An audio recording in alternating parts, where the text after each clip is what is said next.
This podcast contains themes of drugs and alcohol and some mild, coarse language, which may not be suitable for younger audiences. Today's guest on our podcast is James O'Connor, one of the best-known Nudgee College Old Boys and also an internationally known and renowned rugby union player. Known for his versatility and skill, James has played for top teams worldwide and earned over 60 caps for the Australian Wallabies.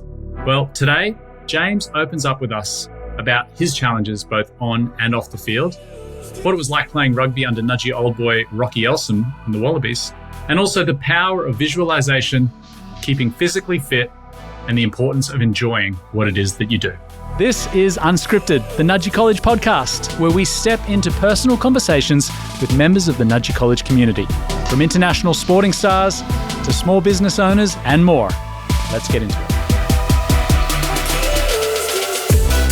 So, James, tell me where you are right now and what you've been working on. I'm sure a lot of people are interested to know what this current chapter is for you. So I'm in Christchurch at the moment. Just finished my first preseason with Crusaders as of yesterday afternoon. So yeah, really won it. Yeah, no, it was short. It was only about 4 weeks, but quick, tough, like double sessions. The biggest difference, the speed of ball over here is ridiculous. So it took a little bit of getting used to, but I feel like I'm finding my stride and getting some good looks in the team now. So now a bit of holidays. That's fantastic. I mean, the Crusaders are such a legendary team in Super Rugby. Was that part of the lure or part of the reason you wanted to go there on a 1-year contract? Yeah, massively. It was never sort of part of the plan. A big part of me wanted to stay at the Reds for 1 more year. And then there was sort of a drive in me as well to sort of head overseas and have a new experience, and sort of felt like that time of my life where something new was important if I was going to keep playing rugby, to keep me sort of invested in the game and almost competitive. I've found in my life, just the way I am too, is if it's too much same of the same, I can tend to sort of relax, and that's probably not the best for a high performance environment. I've seen other guys who can do it, but for me, I've found change is good, and I'm always wanting to learn as well. So when the opportunity came up to go to the Crusaders, I was actually in New Zealand, in the South Island, with my brothers in an RV travelling around. So it was only an hour away when they called up. So it's sort of a little bit of synchronicity there too. But yeah, to play for the Crusaders, I've always wanted to play a season in New Zealand, and to play for the Crusaders, like, what better team? It's interesting, competitive. That's such a great word, and I think it speaks to your spirit. And a lot of people who play sport or in business are competitive. Because for the lay person who doesn't know a lot about rugby, you might think, why on earth would you go play rugby for a New Zealand team when you're born in Australia, you're a Wallaby, like that almost seems like the worst thing to do. But it sounds like for you it's a competitive challenge. Yeah, so there's two elements. Both my mum and dad were born in New Zealand. So I actually spent 6 years living in New Zealand in the North Island. So I learned I'd say a big part of me learning the game was in New Zealand. And obviously I played the All Blacks many times. I played all the other super teams. And I've always wanted to I played with a lot of sort of Kiwi players when I was overseas in France or the UK, or when I played with the Barbarians.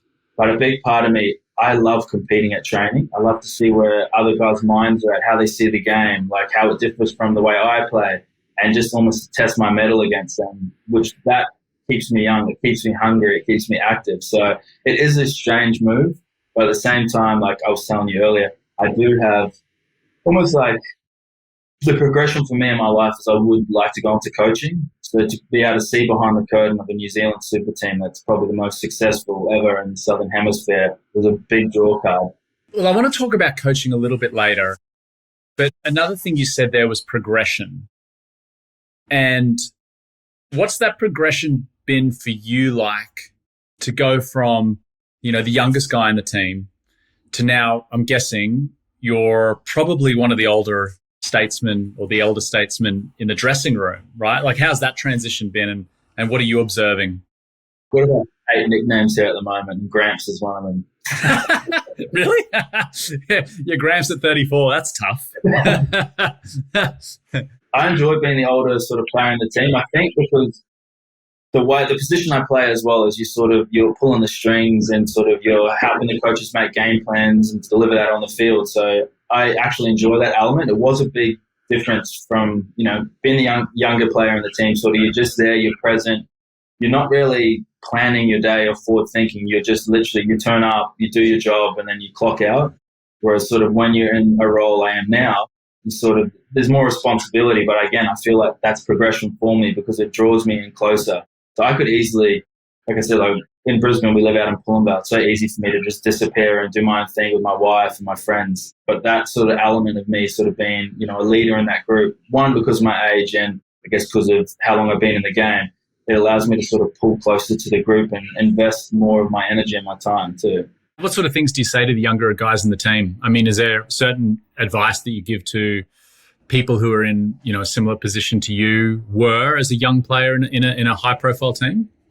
Oh, 100%. Like, again, every person's different. I feel like that's one in terms of like rugby skill. Like I've played every position sort of in the back line, so I can sort of share one, how they can get the ball, but two, also I know when they're not working hard enough because I've been in that position. So that's quite useful. But again, like you sort of, you build a relationship with the man as well. So everyone's different. I feel like my story's quite like everyone's pretty aware that I've had quite a few ups and downs. So as well, like when I do share some like, or when guys come to me for advice, I guess they know like anything they're sort of doing, I've sort of pretty much done and probably done it worse. So it's like that advice is not so much like do this or do it that way, but it's like, look, I've made these mistakes in the past and I can see you're going on that trajectory, or if you keep going this way, like this is pretty inevitable, one on the field or off it as well. So, and I love sharing. I mean, I don't know, maybe it's my human design or just how I was created, but I do enjoy teaching and learning and continually, like I said, upskilling myself. That's a real skill because a lot of people want to perform and they want to win.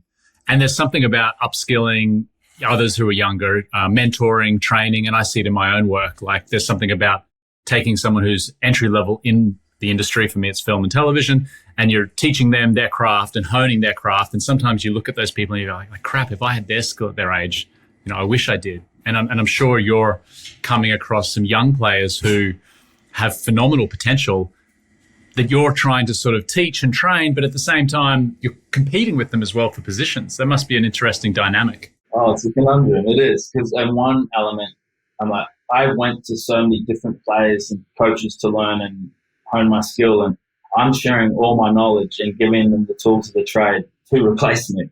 So it is an interesting one. I had those thoughts sort of when I was at the Reds as well, because I was helping the younger 10 sort of upskill themselves, and I'm watching them advance so quickly in their careers that it took me longer to get to this place.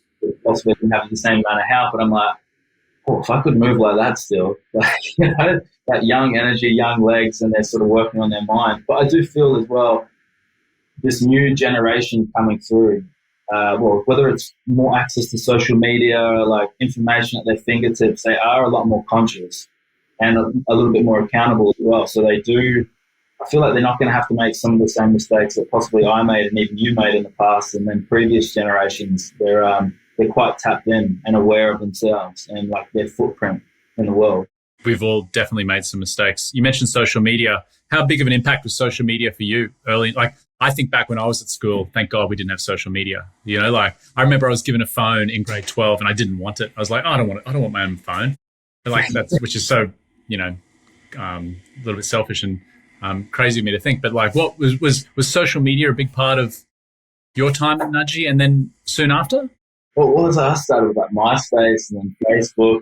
I think so. Like I've had this conversation with a few of my friends. Like we were sort of at the forefront of, especially because I'd started playing professional rugby as sort of social media started building hype. And man, some of the stuff I said was so cringe. I had to go through and delete my whole Twitter, and I was like, oh, it's so embarrassing. But we didn't understand almost. One, we weren't as aware of ourselves, so we didn't even know what sort of we were putting out there. But we didn't realize as well, like that stuff that was out there forever. And it is like everyone has eyeballs on it, and people can perceive it in a way that, like, especially a picture or a couple of words can be, that might not have been my intention for saying it, but the way someone's perceived it could be completely different. So yeah, there was a lot of growth needed in that element. And as well, like we have had previously sort of like, you have media training in a way, and like, don't say this, and like teaching you sort of how to converse in different scenarios. But you know, social media was like, no one knew about it So we were almost at the forefront, ahead of the organisation, going out there trailblazing and making plenty of mistakes doing it. James, let's talk about fame. It's something that you had at a very young age. You were 18 when you played for the Wallabies. And I was just watching a video of you, the other day, I think from a formal of some sort.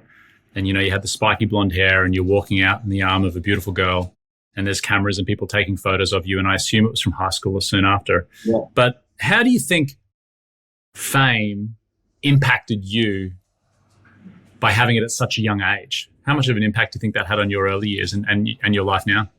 So many avenues for that. Like, one, it gave me a lot of confidence. Two, then it became false confidence, like always trying to feed that ego or trying to be that guy, trying to live up to how I was being portrayed.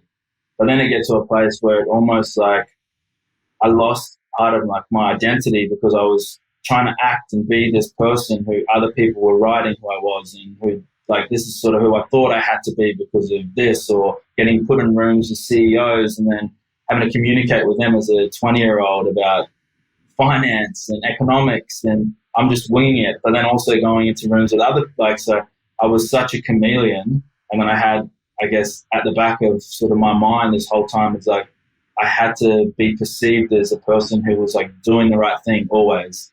So then, like, if we talk about when you let your hair down or when I would drink alcohol or go out for a night out, I would just literally be like rebel against that version of me because I was trying so hard to be this golden person of like setting an example for people. And I was trying so hard to be perfect and walk the line that eventually it just cracked. And I was like, it's just draining me. I feel like depressed, anxious. Like I can't live that way anymore. Like that's not the person who I am. I'm not this guy. I'm just me. I'm just a simple person. I can kick a footy quite well. Love my mates. Love going to the beach. Like those things sort of really helped pull me back into who I was. But I was like at the start, like fame was. I was 17, so sort of to 20. Like again, you're not even aware of yourself. You're sort of just riding the highs and lows, and you're not aware of different elements of your life. But then you get to a certain period where you start reflecting on things, and then that became like, oh, I said that wrong in the conversation, or how will they perceive me? Oh, I did this, damn it. Like, well, I went out and did this. So Yep. It really did eat at me for a while. It took me probably to leave Australia and sort of, I guess not become a man, but sort of leave that bubble and be sort of a nobody in England. And then even in France, it was, much as I was playing rugby, they just enjoyed me for who I was. There was no preconceived ideas of what I needed to be James O'Connor, or what I needed to be a rugby player. I was like, we'll just take it for face value. How you interact with the locals, how you speak to the players, that's who you are. We don't care what anyone writes about you. We'll have our own opinion of you. Because I found it really hard at stages where the media would write that I was this person, like really negative stuff, and I'd be like, but that's not who I am. Okay, you're writing that. You want to see me do that. Okay, watch this. I'll double down on that, and I'll show you how deep I can go into that story. Yeah. It's interesting because, I mean, even when I was at Nudgee, and I'm sure it still is the same today, like there are very well-known people in grade 12 and grade 11. Like the school is built around, certain people that are, have high stature, whether it's a captain or a rugby star or an athletic star or an academic star, a musician. And you're obviously in a position of, you were very well known at the school because of your skills on the rugby field. And obviously it escalated quickly after that because you went into professional rugby at such a young age at 17 and then for the Wallabies at 18. But you mentioned also there, at times you'd want to let your hair down. Yeah. And I can relate to that because I feel like to my own fault, one of my releases is to let my hair down and to go out, and have a drink with friends. Is that something that you've been not battling with, but is it something that's been a repeat pattern for you since you were young or since you were sort of 18, that you'd have these moments of releases for good, but also probably sometimes not for good? And how have you sort of managed that? I think you touched on as well, like what are you doing it for? What's your intention of it? Is it to numb yourself and lose yourself, or to celebrate with friends? I think it's very different feelings. Like for me, it started as like a positive thing, fun. And then it got to a place where I didn't enjoy the life I was living. I didn't enjoy the scrutiny and pressure I was under. That became more of a numbing. And that's when like the danger comes. and then it becomes a bit more frequent, a bit more often, and eventually, like, you're not looking after your body as well, you're not sleeping as right, you don't play as well as rugby because you're not healthy, you're not clear of mind. So that was a bit of a cycle that I was battling with, sort of in my sort of mid-20s to late. It's probably like from 22 to maybe 28. I really struggled with that. Yeah. And even like to the point of understanding how to just go out and have a couple and just enjoy the moment. It was just, one speed. Yeah. One speed, and then the letting your hair down went from, once a month to once every 2 weeks to every weekend to maybe trying to find a night on a Tuesday night when you got a Wednesday off. So that was something that I definitely battled with. But how I came out of it was just, one, I just started being a little bit more truer to myself in terms of if I didn't want to do something, I wouldn't. Like, not that I wouldn't do it, but again, I was being wheeled out to do certain opportunities and stuff, and my energy was going to all, the wrong places. So how I sort of changed it was I sort of just went, not like a hermit, but I just pulled everything in a little bit and just started enjoying small things in life. Like, you were drinking your coffee before, like, that was such a good changer for me. Like, I didn't start drinking coffee until I was probably mid-20s, but waking up in the morning early, going for a swim, having a coffee, going for a walk with my wife, like, things like that really helped change, I guess, that part of me where it wasn't like I was always chasing the next thing. I was content with just being present and being here. Yeah, I always say to people, like, would you rather the high of a night out or the high of that, morning workout? And for me, you can't beat the endorphins and the high of a great morning that is outdoors. It's athletic. It finishes with a coffee. Like, that is worth so much more to me than the high of a boozy night. And what I do want to ask you though is, you don't have to be a professional athlete to have these challenges, because whether you're a tradie or you're a lawyer or you're a doctor, a lot of people listening to this can relate to that feeling of, I want to go out and get smashed with my mates, or, I'm drinking too much, or I'm drinking too regularly. What sort of advice would you give to someone listening who's 18, 30, maybe in their 50s, and they're still battling that themselves? The one thing, like, again, I'll go back onto, what is your purpose for doing it? Are you bored? Are you angry? Are you frustrated? Like, you won't feel these things out or figure them out until you actually take the time to sit still for a little bit. Even if it's 10 minutes a few times a week. Like, I always endorse a couple of different breathing modalities. It takes 5 minutes to do some hypoxic breathing or some box breathing. And then you just sit with yourself for 5 minutes and you'll feel pretty quickly like where you're at. Maybe it's just an itch because you're frustrated, or maybe you are like angry about something at work and you're trying to disassociate from that because you won't express what you're feeling to a certain person or your boss, or maybe you are just bored and you're like, work isn't lighting you up. You get home, jump on, you're watching Netflix all night, and then it comes to the weekend and you're like, I need some different stimulation. So, like, the one thing I would say is figure out why you're wanting to do these things, why you're wanting to not so much escape, but have a new experience. And then there's so many better ways to do it. And I'm not saying, like, I still like a beer. I'll still enjoy, like, we finished yesterday. I had a couple of beers with the guys. We played some pool and cooked up a barbecue, and home by 10 o'clock and waking up in the morning and did a workout and feel great. So it's just that balance as well. I think for me, like you said, I really enjoy my peace of mind. So I don't want to feel negative in my body.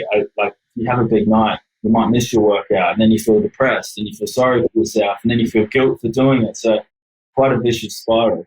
Who do you get your support from? Do you, it's not something guys often talk about, but do you get counseling? Do you rely on your coaches? Do you call mates? Like, how do you get support and guidance?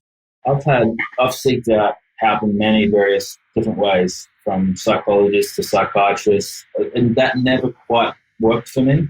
I met a guy when I was over in the UK who became like best mates with, and he was sort of in that sort of, I guess, health coaching space where he sort of taught. It's when I first started really studying about my body on like an ethereal level, even like your physical body, and then working on your mind, and then working, like, doing things for your soul, like I said, like swimming in the morning, having an ice bath, going in the sauna, walking out in nature, playing with your dog, all those sort of things. I just tap on a couple of them. But again, I've got two brothers who are, one's a psychologist actually, so he's good to chat to, and also my older brother as well owns a couple of businesses, so it's great connecting with them because they're both very different. We're all very similar but very different too, and we have a great sort of friendship.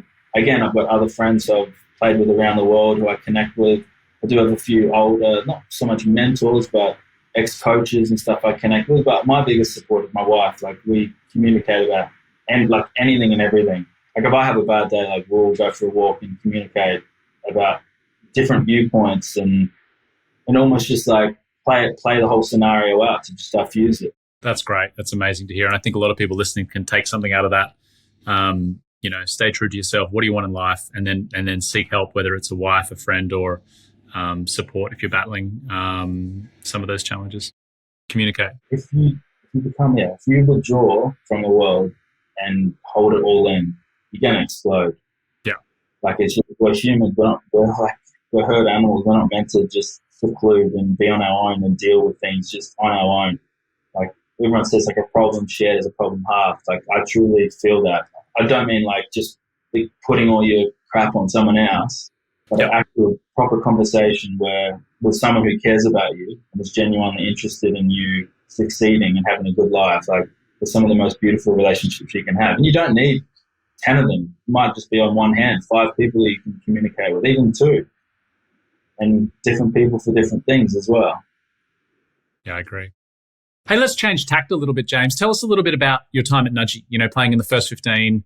Who was your coach? What was the time like in 2006, 2007 when you were representing and playing for the school? What's your memories of that experience? Loved it. Honestly, some of my best times playing rugby. Still now playing on Ross. I remember our last game of the season and when I was in grade 12 against Terrace. Yeah, Old Boys Day. I think there was about 10,000 out there. We dusted them up too. It was great. So, yeah, I had Peter Gledhill for my first year. Yep. And then Toddy Dammers in my second year. And I still connect quite a lot with Todd. He's actually just gone over to Chicago to coach over there. And I was actually considering going over to play over there at one stage with him. So, but yeah, look, my time at Nudgee was great. Like, I truly believe it prepared me to be able to do what I did at such a young age, because I went up there at 15, boarded. Like, it was such a good program where it taught me how to manage my time. Training schedule, work schedule, school, social stuff. It truly enhanced my development incredibly. So that when I was 17, moved to Perth, 5 hours away, I was capable of living my life, doing everything, putting all my ducks in a row, being able to perform at a high level, but also seek balance. Peter Gledhill was the first 15 coach when I was there at the school too. And we finished in 2000. And in our big game against Terrace for the year, we absolutely thumped them as well. I think it was like 48-0 and there's nothing. It was such a fantastic day. So for you doing it on Ross Oval, we had to do it at Terrace, but you doing it on Ross Oval at the end of the season is what a memory that would have been. My goodness. Oh, I loved Gleddy. He was tough on me. Well, I had played union before, sporadically. I was more of a rugby league player when I came up to Nudgee. So he fast-tracked my game very quickly and taught me how to play, like, the intricacies of playing 10 and in a 3-month period of space. It was good. Like, it was literally like a lot of the time would be at first 15 training. I didn't think I was going to play first either because I was quite small for a 15-year-old as well. But he just at training, he'd be like, this is a no rabbit pad holding drill, like literally to the whole team. So the whole session I was tackling, running, hitting breakdowns, like toughening me up, but also teaching. But there was no rest for me. So literally it pushed me to my limits in a good way. You were only 18 when you debuted for the Wallabies. It's very well documented. I believe the second youngest Wallaby of all time. What advice do you have for young players who are playing schoolboy rugby that are listening to this, that want to move from schoolboy into professional rugby and probably want to do it fast as well? Because I'm imagining if you're a young talent, you want to get into Super Rugby probably as quickly as you can. But I'd just love to know, given your experience, what advice would you have for that 15, 16-year-old kid that's male or female that's playing professional sport and wants to go professional? Yeah, probably 2 elements to it. One, you only get out what you put in. So if you want to be at this level, you need to live at that level. I don't mean just train at that level. I mean, like, you have to have a clear plan how you're going to get there. Number one, physically, but you also have to see yourself there already. If you don't, like, in your mind or in your thoughts, in those patterns, if you don't see yourself already playing at that level, you won't be it. So I would visualize games or visualize. I probably did more back then than I do now. Like to get to that place, I had to rewire my brain because I was like, there's no way I'm going to be playing against these men this year. And I was like, no. Like I had to literally redo my thoughts. So like literally sit there and talk to myself and put a clear plan together. Like I had to improve my kicking. I had to improve my passing with both hands. Like when I first went to the force, like again, I would still make the little breaks I could make at schoolboy level. I actually found almost schoolboy footy was possibly faster in a way, but I was playing men, so they grabbed you and you couldn't break a tackle, whereas I was used to at school, if I beat someone, I was away. So I had to work on my physical body too, and I don't mean just in the gym, like pumping weights. I mean like movement, steps, like, again, a lot of visualization. But then the second element of it is if you're not enjoying it, you won't be able to push yourself to that level. So training doesn't have to be so regimented that you become a robot. For me, training can be like you can go to the park and do something completely different. Like you might have weights in your program, but that doesn't feel right today, and you just go kick a ball against a fence 200 times, and then you just go do unlimited chin-ups, or like there's so many different ways to train your body. Whether you go hike up a mountain or run up a mountain or do some swimming, and like there's so many different ways to train it. The one thing I'd say about, especially about rugby, is the game's chaos, so it's how well you can adapt to the chaos, and that's through all different sports and training and visualization. But the biggest thing is enjoyment, because if you're not enjoying the hard work, you're not going to be able to sustain it. So have fun while you're doing it. And if you're not having fun, then tweak your sessions and tweak your plan so you are having fun with the intention of being it already, not getting to that place. It's like start living. So I would visualize what a Wallaby was doing at 17. So in my mind, I was like, how would he live his life? How would he eat? How would he train? And I'm saying I did it perfectly. Of course I didn't. I was still like a young man, but I would put myself in those shoes to be like, this is who I am now, not in 2 weeks' time or in 3 months' time. So no. From this moment, this is me. James, that's great advice. I think for anyone listening, it doesn't matter what your craft is. There's a physicality and being body fit and able. There's the visualization, which I was a swimmer. Like I used to visualize my 100 meters butterfly. I could watch that race over and over in my mind and know exactly what time I'd hit the wall, exactly how many strokes, exactly how many breaths. And I think whether you're a swimmer or a rugby player or you're in any career, having that visualization to picture yourself doing it is critical. And then the third thing, enjoying it. And James, we've spoken to some amazing people in the Almada community, but the number of times that enjoyment comes up as a reoccurring theme for success is so obvious to me that if you're not enjoying what you do, you're not going to find long-term fulfillment in it or success. So I think finding enjoyment is key. Well, if you're not enjoying it, you'll burn out because you're trying to do something instead of just being and doing it. Like as soon as you're trying too hard, like it's just draining you. I think that even like scientifically they're proving that with like your nervous systems and stuff like that. Like it's incredible what they do. They're actually proving nowadays. I want to talk about role models in your career. And one person that you played with and played under was former Wallaby captain and also former Nudgee Old Boy from my year, actually, 2000, Rocky Elsom. Yeah. How was it playing under, we used to call him the Rock Dog. He was a phenomenal player at school and obviously a Wallaby great.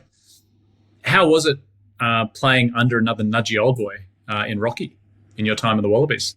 I love playing under Rocky. Like, again, when I was playing under Rocky, I could have been 20 to maybe 22, but he just knew, like, he had a presence to him. So when he would say something or do something, you'd just fall in line and follow. And it wasn't even like competing. It was just like, it felt like he had the player's best interest and he wasn't afraid to speak his voice. So as soon as you see someone who's willing to put himself out there not against the coach or the organization, but to be like, no, this doesn't suit what the players are doing. This isn't in our best interest to perform. This isn't the most conducive thing for us. And I'm feeling the same as him. I'm like, oh wow, this is like, and even the way he communicated, I was like, oh, okay, cool.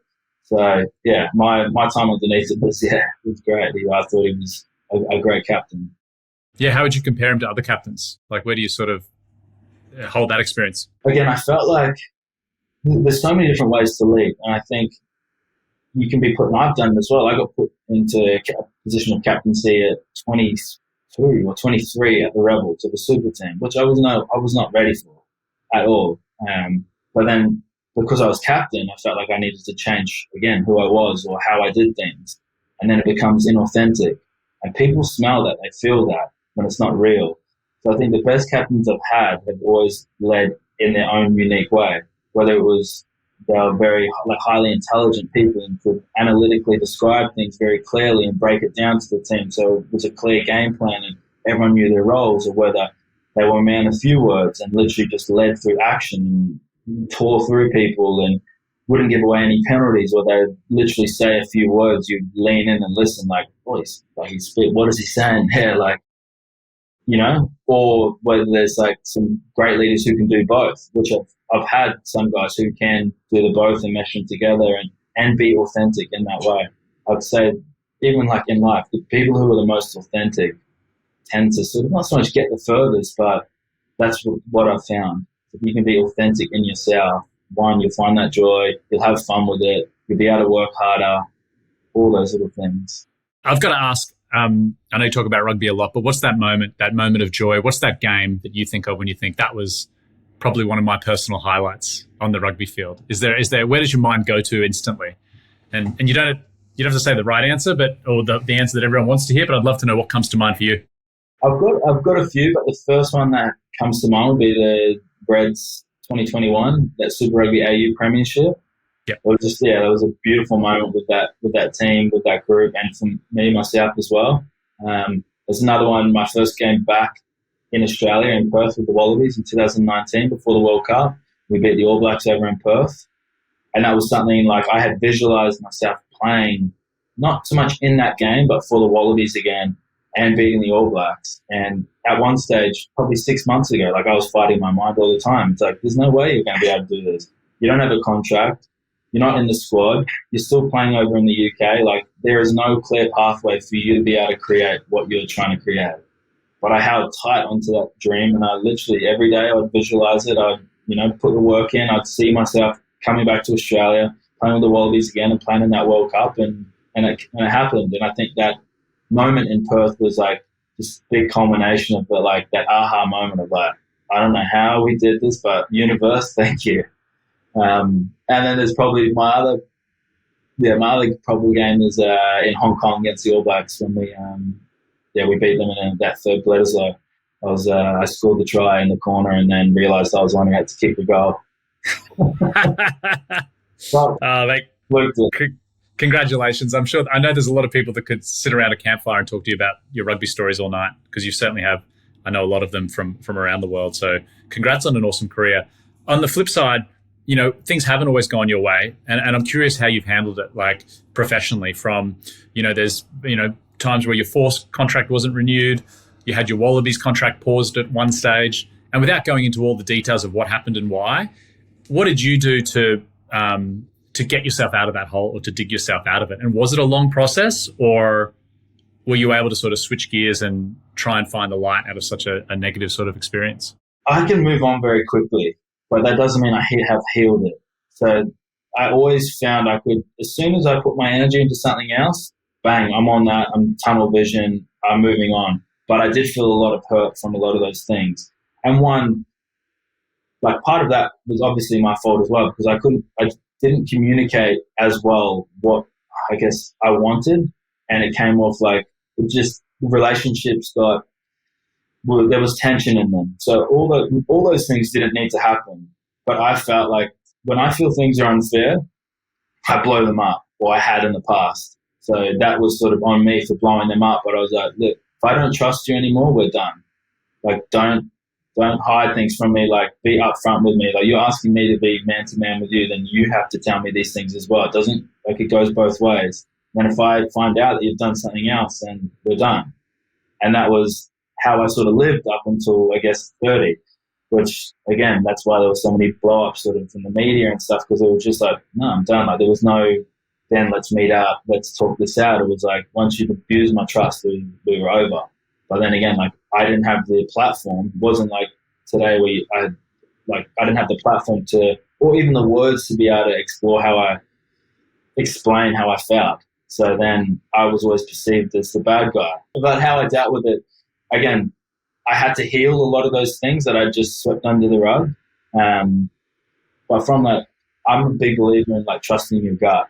So it's like sometimes you can't explain things logically, like even like my move here, like things, sometimes I don't know why they're lining up, but I trust my gut in terms of making those decisions. And then most of the time I've found that it's been the right call to move on or to double down and stay or to have that tough conversation.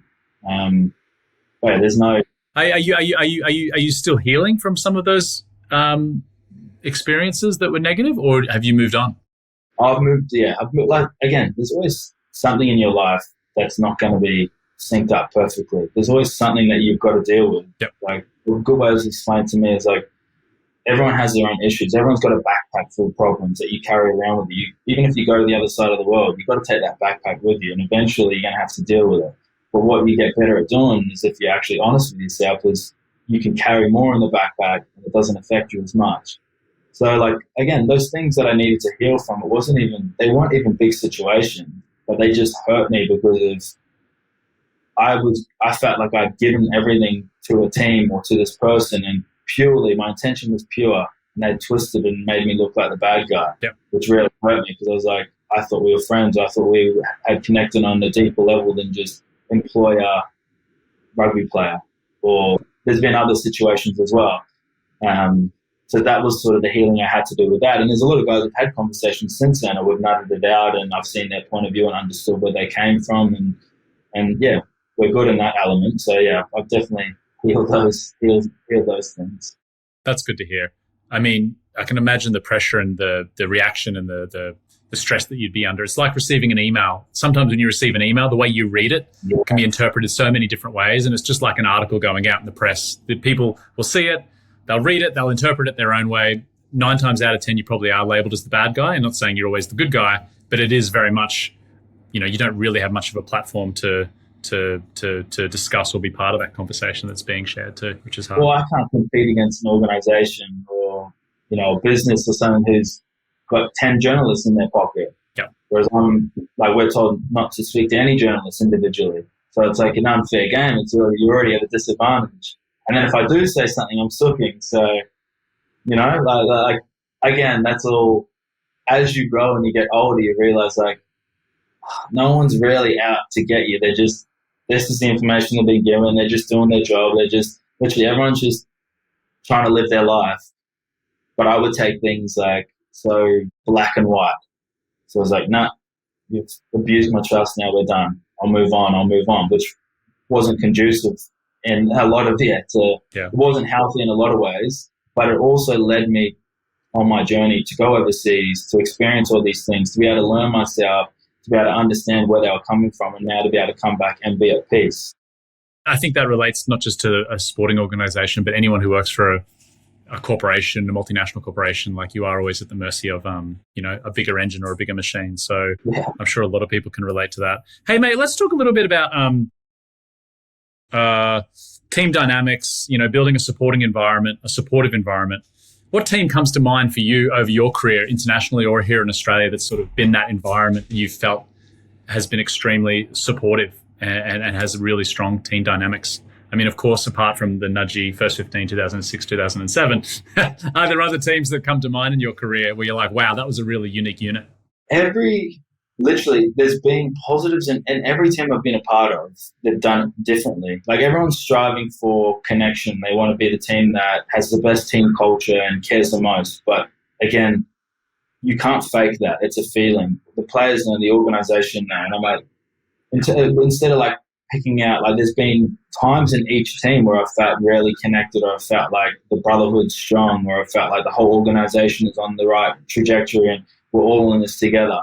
I'd say the biggest element for me for a conducive environment for winning games and being high performance, you can't be high performance and play under stress and nerves and at the highest level if you don't feel like there's care in the group. You've got to, one, feel like you belong in the group, and there's got to be care from the CEO, from the coaches, from the other players that we got you. Because then when you go out on the field, you will throw that pass that you think in your mind, I shouldn't, like that pass, I can feel it's on, but if I throw that and it doesn't work, I'll get blamed, we lose the game. You don't want to ever be in that headspace, whereas I've been in that. You want to feel like the team trusts you. If you've seen it, the coaches back you, you throw that ball, because that can be the difference between winning and losing. And it's such a minor detail. It's not even a skill set. It's nothing but feeling supported, that the coaches see you. They see you for who you are. They know you have the right intentions. They know you want to win the game. So we back you. If you see that, do it. And if it doesn't work, that's all right, because we know you put the work in. What great advice. I think it doesn't matter if you're a dad or a mum with kids, or you run a small business.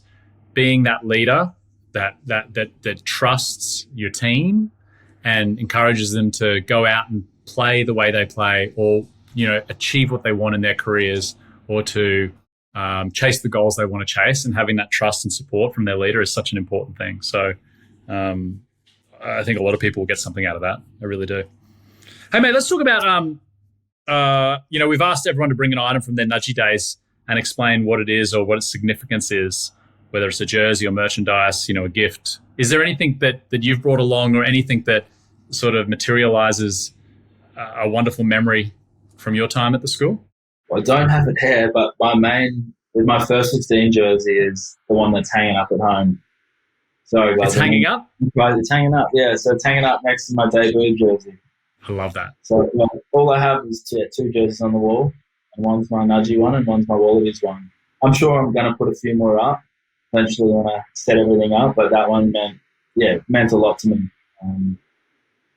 That Nudgee, it's really when it started, genuinely worked, because I was signed with Parramatta Eels after school, so I literally got out of my contract to go and play. And, first it was going to be the Reds, and then it ended up being the Force, and my rugby journey started because of Nudgee. I fell in love with the game of rugby at Nudgee. We played footy before school, after school.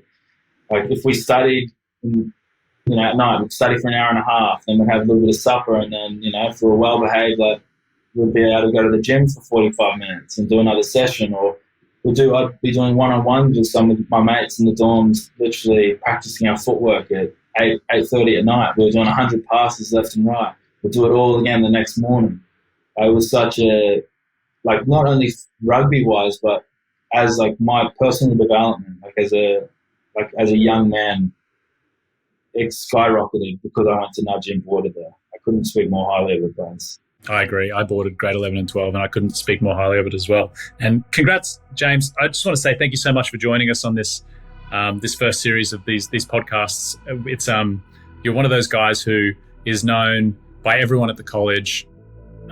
You've had such an amazing career. There's so many students at Nudgee that would love to have a first 15 jersey hanging in their bedroom, but to also have a Wallabies one hanging next to it is such a phenomenal achievement. And whilst that probably feels like it was an eternity ago that it first happened for you, I think you can always look back with a lot of pride in the career that you've had. And I know you've mentioned you want to go into coaching. We didn't really get a chance to get into that, but I think your career is only just beginning, and I think you've got so much to offer. So thanks for sharing a little part of your story with our listeners today.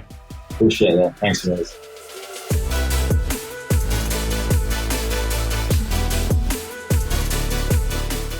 We acknowledge the Turrbal First Nations people of the land and waterways in which this podcast is being recorded, and on where we call Nudgee home.